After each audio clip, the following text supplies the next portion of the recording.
Imagine unironically wondering if a hand trap that tributes every monster on the field during either player's turn is really worth playing or not. It is pretty funny though, because even though there are a lot of positive things to say about Nibiru, there are also a lot of negative things about the card as well. The card is once per turn, it can't get negated, it can't get hit by cross out, it also does require your opponent to summon at least 5 monsters on that turn, and it can also tribute your own monsters, which can be very neggy, as well as some other flaws. However, it does have the potential to be a turn skipper, and combined with another hand trap is absolutely lethal. And on top of that, it doesn't lose to Caught by the Grave, even though it's just a one-of. Nibiru is that kind of card that can never go wrong in the side deck, because obviously you can just play it whenever you want to play it against the decks that actually lose to it, instead of main decking the card and risking the shot of drawing it against like Flundery, Sky Striker, or Eldritch, for example. Unfortunately, even in future formats, Nibiru might just not be really good anymore, or even if it is good, it'll really depend on how your opponent actually proceeds, because if your opponent kind of has a feeling that you have Nibiru, all of a sudden the card does nothing, and a really good example of that would be, let's say, Splight, because if your opponent tries to turbo out the Gigantic Splight ASAP, instead of trying to play around the other potential hand traps, then your Nibiru will stay in your hand for pretty much forever, because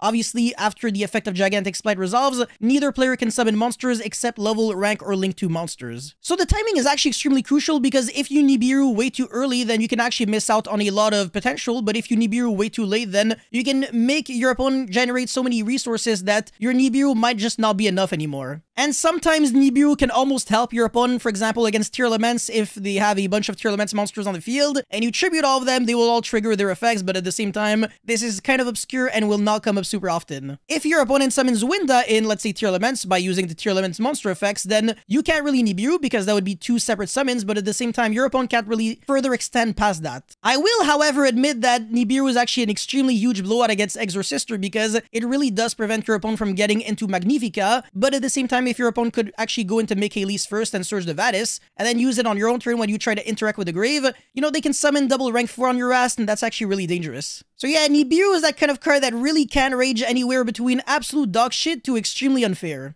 And again, if Nibiru is the only hand trap you're playing, I actually believe it's really bad, and it's only really good if you're playing maybe, let's say, 9 to 12 to maybe 15 hand traps, then it becomes really insane. But if you're only playing 3 hand traps and they're all Nibiru, I'm really not a big fan. And one thing that you really should be aware of would be everyone's choke points, because you really want to time the Nibiru perfectly, as I said, and always try to combine it with another hand trap so that you can assure that you can stop your opponent's full turn with 2 cards. So yeah, that's pretty much it for this video. Let me know your thoughts about Nibiru in this format and the upcoming formats in the comment section below. As always, don't forget to like and subscribe, and I'll see you guys very soon. Peace.